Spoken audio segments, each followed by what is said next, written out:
Oh, hello. Naku, meron akong bagong video na nakita. 17 weeks ago na pala yun. Pero, kanina ko lang nakita. O, di ba? Ganyan ako ka-late manood ng kabulastugan mo.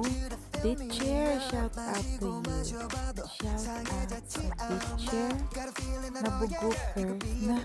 Naku, itong video na to. Ang lahat na sinasabi mo, ako ang biniblame mo. Bakit ako binablame mo? Na, ano ba yung nangyayari na nalalaman ng family mo na kabulastugan pala yung kasal-kasalan niyo. Bakit ako biniblame mo?